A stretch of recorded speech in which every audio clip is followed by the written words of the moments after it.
അല്ല ആദ്യമേ ഞാൻ കൈ കൊടുത്ത ലൈക്ക് അതൊന്നും എനിക്ക് ഓർമ്മയില്ല. അത്ര അന്നേരം ഒന്നും ആരും ഇവാലുവേറ്റ് ചെയ്യാൻ ഉള്ള ടൈം അല്ല. നമ്മുടെ മെന്റൽ വേറെയാണ്, ജസ്റ്റ് കയറിയതുള്ളൂ.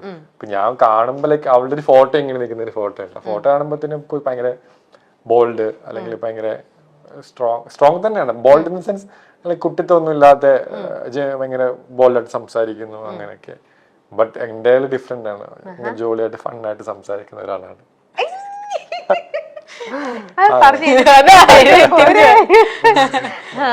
ശ്രീതു ഭയങ്കര ഭയങ്കര ഒരു എന്താ പറയാ കുട്ടിത്തം ഭയങ്കരമായിട്ടുള്ള എനിക്ക് പേഴ്സണലി എന്താ പറയാ ഇപ്പം അടുത്ത ആളെ ഉപദ്രവിച്ചിട്ട് അവിടെ കയറി നിക്കണം എന്നൊന്നും ഇല്ല.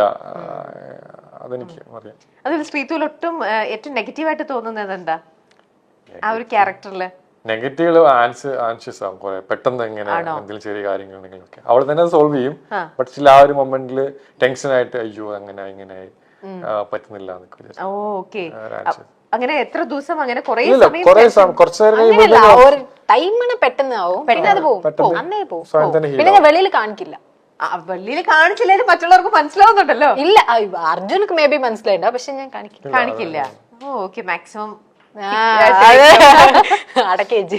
അങ്ങനെ നിങ്ങളുടെ ലൈഫിലേക്ക് ഏറ്റവും കൂടുതൽ ഇൻഫ്ലുവൻസ് ചെയ്തിട്ടുള്ള ഏതെങ്കിലും ആക്ടേഴ്സോ അല്ലെങ്കിൽ ഇന്നൊരാളുടെ എല്ലാ മൂവീസും ഒരു സ്റ്റഡി മെറ്റീരിയൽ എന്നുള്ള രീതിയിൽ തന്നെ ആണെങ്കിലും അങ്ങനെ ശ്രീതു?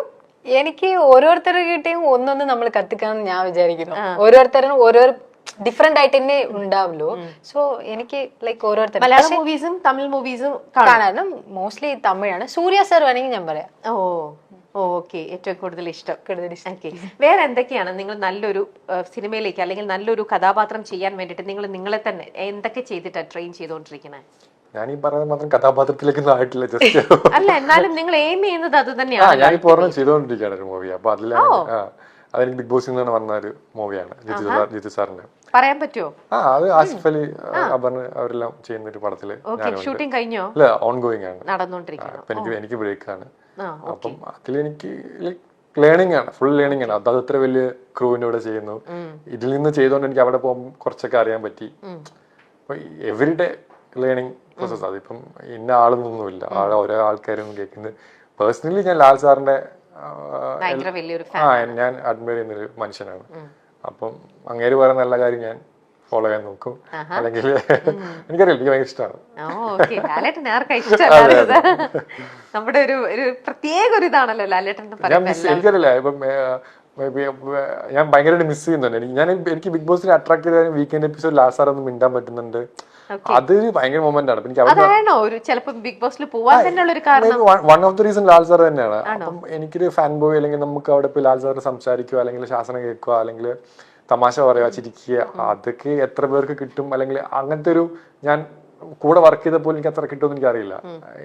പിന്നെ 100 ദിവസം കഴിഞ്ഞിട്ട് പിന്നെ വീക്കെൻഡ് സാറ്റർഡേ സൺഡേ ഒക്കെ ആ സമയമാകുമ്പോഴത്തേനും ഇതില്ല, ലാൽ സാറിനെ കാണാൻ പറ്റുന്നില്ല, സംസാരിക്കാൻ പറ്റുന്നില്ല. ഈവൻ ബിഗ് ബോസിന്റെ സൗണ്ട് ഒക്കെ ഞാൻ പേഴ്സണലി മിസ് ചെയ്തിട്ടുണ്ടായിരുന്നു. ലാലേട്ടന്റെ ചെയ്ത് കിട്ടിയോ? ഇല്ല, എനിക്ക് അങ്ങനെ കിട്ടിയിട്ടില്ല. എന്തെങ്കിലും കാര്യത്തിൽ അപ്രീസിയേഷൻ കിട്ടിയോ? അതുണ്ട്. ലാൽ സാറ് കുറെ അപ്രീഷിയേറ്റ് ചെയ്യാണ്ട് തന്നെ. ഞാൻ എനിക്ക് വിഷുവിന്റെ സമയത്ത് എനിക്ക് പനിയാന്ന് പറയുമ്പോ എന്റെ ഇവിടെയൊക്കെ തൊട്ടൊക്കെ നോക്കി കൂടി. എനിക്കതൊക്കെ ഭയങ്കര വലിയ കാര്യമാണ്. ഇപ്പം ഇതിപ്പം റിലേറ്റ് ചെയ്യാൻ പറ്റും എല്ലാവർക്കും. ഇപ്പൊ നമ്മൾ അത്രയും അഡ്മയർ ചെയ്യുന്ന ഒരു മനുഷ്യൻ വന്നിട്ട് നമ്മൾ അത്രയും പാമ്പർ ചെയ്യുമ്പോഴത്തേക്കിന് അതിനേറ്റ ബെസ്റ്റ്. അപ്പൊ പനി വന്നത് തന്നെ നല്ലതെന്ന് തോന്നിയിട്ടുണ്ടാവും അല്ലേ? എനിക്കൊന്നും പറയാനും പറ്റുന്നില്ല. സാർ നോക്കി മോനെന്ന് വിളിക്കുമ്പോ തന്നെ നമുക്ക് അങ്ങനെ ആ ഒരു വിളി കേൾക്കുമ്പോ തന്നെ നമ്മള് ഇല്ലാതാവും. ഉറപ്പായിട്ടും. അപ്പൊ അടുത്തിരിക്കാനൊക്കെ ആണെങ്കിൽ ലാൽ സാറിന്റെ കൈ പിടിച്ച മൊമെന്റിലൊക്കെ ആണെങ്കിൽ ഞാൻ അതൊരിക്കലും എന്റെ ലൈഫിലെ ഏറ്റവും ബെസ്റ്റ് ടൈം ഞാൻ ബിഗ് ബോസ് ചെയ്യുന്ന ടൈമാണ്.